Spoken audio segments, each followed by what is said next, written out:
Bollywood ನಟ ಸುನಿಲ್ ಶೆಟ್ಟಿ ಒಂದು ವಿಚಾರವನ್ನು ಸಾಮಾಜಿಕ ಜಾಲತಾಣದಲ್ಲಿ ಹಂಚಿಕೊಂಡಿದ್ದಾರೆ. ನನ್ನ 15 ತಿಂಗಳ ಮೊಮ್ಮಗಳು ಮೋದಿಜಿ ಅವರ ಅಪ್ಪಟ ಅಭಿಮಾನಿ. ಮೋದಿಜಿ ಫೋಟೋ ನೋಡ್ತಾ ಇದ್ದ ತಕ್ಷಣ ನನ್ನ ಮೊಮ್ಮಗಳು ಖುಷಿಯಿಂದ ಕುಣಿತಾಳೆ. ನನ್ನ 15 ತಿಂಗಳ ಮೊಮ್ಮಗಳು ನರೇಂದ್ರ ಮೋದಿ ಅವರ ಅಭಿಮಾನಿ. ಫೋಟೋ ನೋಡ್ತಿದ್ದಂತೆ ಮೋದಿಜಿ ಮೋದಿಜಿ ಅಂತ ಹೇಳ್ತಾಳೆ.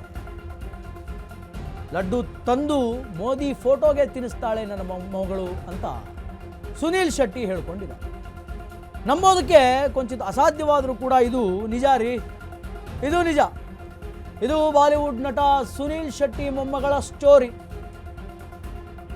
ಬಾಲಿವುಡ್ ನಟ ಸುನಿಲ್ ಶೆಟ್ಟಿ ಮೂಲತಃ ಕರ್ನಾಟಕದವರು. ಸುನಿಲ್ ಶೆಟ್ಟಿ ತುಳುನಾಡಿನವರು. ಸುನಿಲ್ ಶೆಟ್ಟಿಯವರ ಮೊಮ್ಮಗಳು ಏನಿದ್ದಾಳೆ ಆಕೆ ಆ ಪುಟ್ಟ ನರೇಂದ್ರ ಮೋದಿ ಅವರ ಅಭಿಮಾನಿ. ಮೋದಿ ಫೋಟೋ ನೋಡ್ತಾ ಇದ್ದ ತಕ್ಷಣ ಮೋದಿಜಿ ಮೋದಿಜಿ ಅಂತ ಕೂಗ್ತಾಳೆ. ಲಡ್ಡು ತಂದು ಮೋದಿ ಫೋಟೋಗೆ ತಿನ್ನಿಸ್ತಾಳಂತೆ. ನಂಬೋದಕ್ಕೆ ಒಂದು ಸ್ವಲ್ಪ ಕಷ್ಟ ಅನ್ನಿಸ್ಬೋದು, ಆದರೆ ಇದು ಸತ್ಯ ಅನ್ನುವಂತಹ ವಿಚಾರವನ್ನು ನಟ ಸುನಿಲ್ ಶೆಟ್ಟಿ ಅವರು ಹೇಳ್ಕೊಂಡಿದ್ದಾರೆ. ಕೇವಲ 15 ತಿಂಗಳ ಮೊಮ್ಮಗಳಂತೆ. ನನ್ನ ಮೊಮ್ಮಗಳು ನಿತ್ಯ ಯಾವಾಗಲೂ ಕೂಡ ಮೋದಿ ಜಪ ಮಾಡ್ತಾಳೆ ಅನ್ನುವಂತಹ ಮಾತನ್ನು ಸುನಿಲ್ ಶೆಟ್ಟಿ ಅವರು ಹೇಳಿದ್ದಾರೆ. ಬೇಸಿಕಲಿ 15 ತಿಂಗಳ ಮಗುವಿಗೆ ಇದೆಲ್ಲ ಮಾಡೋಕ್ಕೆ ಸಾಧ್ಯನಾ ಅನ್ನುವಂತಹ ಪ್ರಶ್ನೆಗಳು ವ್ಯಕ್ತವಾಗುತ್ತೆ. ಆದರೆ ನಂಬೋದಕ್ಕೆ ಒಂದು ಸ್ವಲ್ಪ ಅಸಾಧ್ಯ, ಆದರೂ ಇದು ನಿಜ ಅಂತ ಖುದ್ದಾಗಿ ಸುನಿಲ್ ಶೆಟ್ಟಿ ಅವರೇ ಹೇಳ್ತಾರೆ. ಇದು ಬಾಲಿವುಡ್ ನಟ ಸುನಿಲ್ ಶೆಟ್ಟಿ ಅವರ ಮೊಮ್ಮಗಳ ಸ್ಟೋರಿ. ಸುನಿಲ್ ಶೆಟ್ಟಿ ಅವರ ಅಳಿಯ KL ರಾಹುಲ್ ಮತ್ತು ಅತಿಯಾ ಶೆಟ್ಟಿ, ಮಗಳು ಅತಿಯಾ ಶೆಟ್ಟಿ, ಅಳಿಯ ಖ್ಯಾತ ಭಾರತದ ಕ್ರಿಕೆಟಿಗ KL ರಾಹುಲ್. ಇವರಿಬ್ಬರಿಗೂ ಜನಿಸಿದಂತಹ ಆ ಮಗಳೇನಿದ್ದಾಳೆ ಮೊಮ್ಮಗಳು, ಆಕೆ ನರೇಂದ್ರ ಮೋದಿ ಅವರ ಅಪ್ಪಟ ಅಭಿಮಾನಿ ಅಂತ. ಆ ಹಸುಗೂಸಿಗೆ 15 ತಿಂಗಳು. ಆ 15 ತಿಂಗಳ ಹಸುಗೂಸಿನ ಹೆಸರು ಇನ್ನೂ ಬಹುಶಃ ರಿವೀಲ್ ಮಾಡಿಲ್ಲ. ಆದರೆ ನಿತ್ಯ ಆಕೆ ಮೋದಿಯ ಜಪ ಮಾಡ್ತಾಳಂತೆ. ಮೋದಿಜಿ ಏನೋ ಮೋದಿಜಿ ಅವರಲ್ಲಿ ಮ್ಯಾಜಿಕ್ ಇದೆ ಅಂತ ಹಸುಗೂಸಿಗೆ ಅನಿಸಿರಬೇಕು. ಭಾರೀ ಚರ್ಚೆಗೆ ಗ್ರಾಸವಾಯಿತು ಸುನಿಲ್ ಶೆಟ್ಟಿಯ ಈ ಹೇಳಿಕೆ. ಮೊಮ್ಮಗಳ ಬಗ್ಗೆ ಸುನಿಲ್ ಶೆಟ್ಟಿ ಆಡಿದಂತಹ ಮಾತು ಈಗ ಸಿಕ್ಕಾಪಟ್ಟೆ ವೈರಲ್ ಆಗ್ತಾ ಇದೆ. ಆತಿಯಾ ಶೆಟ್ಟಿ KL ರಾಹುಲ್ ದಂಪತಿ ಪುತ್ರಿ ಇವಾರ. 15 ತಿಂಗಳ ಹಸುಗೂಸು ಏನಿದೆ ಸುನಿಲ್ ಶೆಟ್ಟಿ ಅವಳ ಮೊಮ್ಮಗಳ ಹೆಸರು ಇವಾರ. ಮೋದಿಜಿ ಬಗ್ಗೆ ದಾದಿ ಫೋಟೋ ತೋರಿಸಿ ಅಂತ ಮಾತನಾಡಿ ಅಂದಿನಿಂದ ಮಗು ಮೋದಿಜಿ ಅಭಿಮಾನಿಯಾಗಿದ್ದಾಳೆ ಅಂತ ಸುನಿಲ್ ಶೆಟ್ಟಿ ಹೇಳ್ತಾ ಇದ್ದಾರೆ. ನಾನಾಗಲಿ ಹೆತ್ತವರಾಗಲಿ ಅವಳಿಗೆ ಏನೂ ಹೇಳಿಕೊಟ್ಟಿಲ್ಲ. ಪ್ರತಿದಿನ ಫೋಟೋ ನೋಡಿ ಮೋದಿಜಿ ಅಂತಾಳೆ, ಮೋದಿಜಿ ಅಂತ ಹೇಳ್ತಾಳೆ. ಲಡ್ಡು ತಂದು ಮೋದಿ ಫೋಟೋ ಮುಂದೆ ಇಡ್ತಾಳೆ. ಶೆಟ್ಟಿ ಪರ ವಿರೋಧ ಚರ್ಚೆಗೆ ಕಾರಣವಾಯಿತು ಈ ಹೇಳಿ. ಅಂದರೆ ಇದರ ಬಗ್ಗೆ ಒಂದು ಸ್ವಲ್ಪ ಪರದ ಚರ್ಚೆಗಳು ಇದೆ, ವಿರೋಧದ ಚರ್ಚೆಗಳು ಇದೆ. ಕೆಲವರು ಸರಿ ಅಂತ, ಕೆಲವರು ತಪ್ಪು ಅನ್ನೋ ವಾದಗಳು ಕೂಡ ಈಗ ಆಗ್ತಾ ಇದೆ. ಸುನಿಲ್ ಶೆಟ್ಟಿ ಲೋಕಸಭಾ ಕಣಕ್ಕೆ ಇಳಿದರೂ ಕೂಡ ಅಚ್ಚರಿ ಇಲ್ಲ. ಬಾಲಿವುಡ್ನಲ್ಲಿ ಯಾಕೆ ಈ ಮಟ್ಟಕ್ಕಿಳಿದಿದೆ ಅಂತ ಟ್ರೋಲ್ಗಳು ಕೂಡ ಆಗ್ತಾ ಇದೆ. ಸುನಿಲ್ ಶೆಟ್ಟಿ ಹೇಳಿದ್ರಲ್ಲಿ ತಪ್ಪೇನಿದೆ ಅಂತ ಒಂದಿಷ್ಟು ಜನ ಪ್ರಶ್ನೆ ಕೂಡ ಮಾಡ್ತಾ ಇದ್ದಾರೆ. ಮಗು ಮಾತಾಡಿರೋದನ್ನು ಹೇಳಿದ್ದಾರೆ ಅಷ್ಟೇ. ಸುನಿಲ್ ಶೆಟ್ಟಿ ಪರ ಅಭಿಮಾನಿಗಳ ವಕಾಲತ್ತು. ಅಂದರೆ ಒಂದು ಕಡೆ ಸುನಿಲ್ ಶೆಟ್ಟಿ ಅವರು ಹೇಳಿರುವಂಥ ಈ ಹೇಳಿಕೆಯನ್ನು ಸುಮಾರು ಜನ ವಿರೋಧ ಕೂಡ ಮಾಡ್ತಾ ಇದ್ದಾರೆ, ಸುಮಾರು ಜನ ಅಪ್ರಿಷಿಯೇಟ್ ಕೂಡ ಮಾಡ್ತಾ ಇದ್ದಾರೆ. ಅದರಲ್ಲಿ ತಪ್ಪೇನಿದೆ, ಹಂಗೆ ಹೇಳೋದ್ರಲ್ಲಿ ತಪ್ಪೇನಿದೆ ಅಂತ ಪ್ರಶ್ನೆ ಕೂಡ ಮಾಡ್ತಾ ಇದ್ದಾರೆ. ಇನ್ನು ಕೆಲವರು ಬಾಲಿವುಡ್ ನಟರಿಗೆ ಏನಾಗಿದೆ ಅಂತ ಕ್ವಶನ್ ಕೂಡ ಮಾಡಿ ಟ್ರೋಲ್ ಕೂಡ ಮಾಡ್ತಾ ಇದ್ದಾರೆ. ಇನ್ನು ಕನ್ನಡದ ಖ್ಯಾತ ಪ್ರೊಡ್ಯೂಸರ್ ಆಗಿರುವಂತಹ ಬಾಮಾ ಹರೀಶ್ ಅವರ ಪುತ್ರ ಉಲ್ಲಾಸ್ ಗೌಡ ಅವರ ಅಂತ್ಯಕ್ರಿಯೆ ಸುಮನಹಳ್ಳಿಯ ಚಿತಾಗಾರದಲ್ಲಿ ನಡೆಯಿತು. ಬಾಮಾ ಹರೀಶ್ ಪುತ್ರ ಉಲ್ಲಾಸ್ ಗೌಡ ಅಂತ್ಯಕ್ರಿಯೆ ಸುಮನಹಳ್ಳಿಯ ಚಿತಾಗಾರದಲ್ಲಿ ನಡೆದಂತಹ ಅಂತ್ಯಕ್ರಿಯೆ. ಕೊನೆಯದಾಗಿ ಉಲ್ಲಾಸ್ ಗೌಡನಿಗೆ ಕಣ್ಣೀರಿನ ವಿದಾಯವನ್ನು ಹೇಳಿದಂತಹ ಸ್ನೇಹಿತರು, ಕುಟುಂಬಸ್ಥರು. ಒಕ್ಕಲಿಗ ಸಂಪ್ರದಾಯದಂತೆ ಅಂತಿಮ ವಿಧಿವಿಧಾನ ಜರುಗಿದೆ. ಬೆಂಗಳೂರಿನ ವಿಜಯನಗರದ ನಿವಾಸದಲ್ಲಿ ಮಡುಗಟ್ಟಿದಂತಹ ದುಃಖ.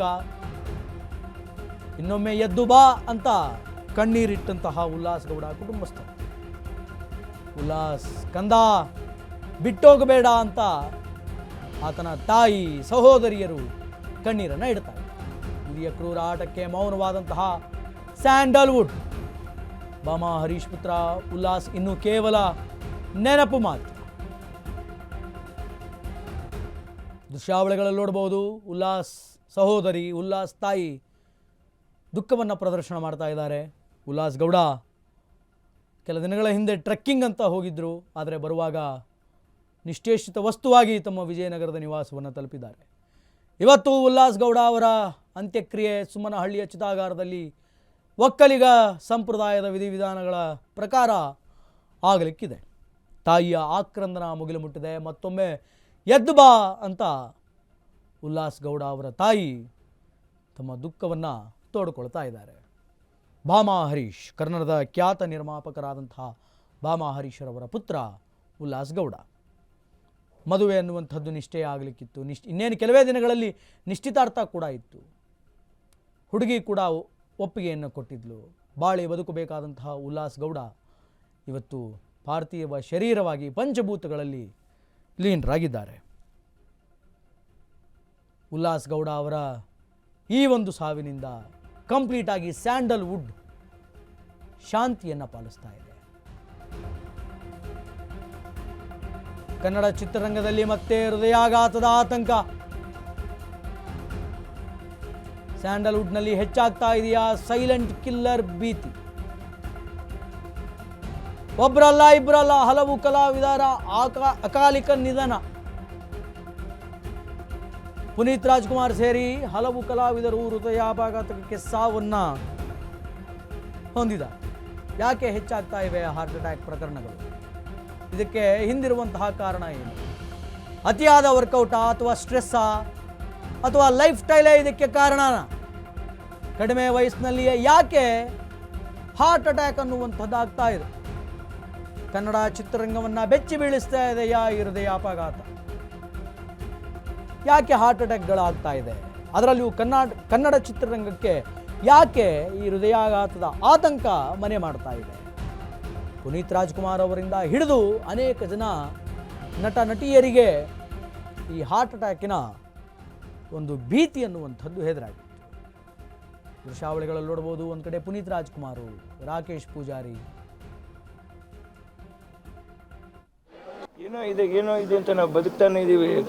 ಅಲ್ಲ, ಚಿತ್ರರಂಗದಲ್ಲಿ ಸಿಗ್ತಾ ಇರ್ತಕ್ಕಂಥ ಈ ಸುದ್ದಿಗಳು ನೋಡಿದ್ರೆ ಎದೆ ನಡ್ಗೋಗುತ್ತೆ. ತಾಯಿಯವ್ರ ಪರಿಸ್ಥಿತಿ ಎಷ್ಟು ನೋವಾಗತ್ತೆ ಅಂದರೆ, ತಾಯ್ತನವ ತಂದವನೇ ದೇವರ ಊರಿಗೆ ಹೋದೆಯಾ, ಮಾಡಿರುವೆ ನೀ ನೀಡಿರುವೆ ಆರದೆ ಇರುವ ಗಾಯವ, ಹಣೆ ಬರಹ ಇಲ್ಲಿ ಬರೆಯುತ್ತಿರೋ ವಿಧಿಯೇ ನಿನಗಿದು ನ್ಯಾಯವೇ, ಬಡತನಕ್ಕೆ ಆ ತಾಯ್ತನಕ್ಕೆ ದೈವವು ತಂದ ಶಾಪವೇ ಅಂತಂತ ಅನ್ನಿಸ್ತದೆ. ನಿಜವಾಗ ಮೋಸ ದೈವ ಮೋಸ, ಕಣ್ಣ ಮುಂದೆ ಮಾಡಿದ ಮೋಸ. 15 ದಿವಸ ಹಿಂದೆ ಬಂದು ಆಶೀರ್ವಾದ ತಗೊಂಡು ತನ್ನ ಕಾಲೇಜಿಗೆ ಕರ್ಕೊಂಡೋಗಿ ಮಕ್ಕಳಿಗೆಲ್ಲ ಅವಾರ್ಡ್ ಕೊಡಿಸಿ ಶೀಲ್ಡ್ ಕೊಡಿಸಿ ಮಾತಾಡುವಂಥ ಮುದ್ದು ಮುಖ ಈಗ ನಮ್ಮ ಮುಂದೆ ಇಲ್ಲ ಅಂತಂತೇಳಿ ಶಾಕ್ ಆಗುತ್ತೆ.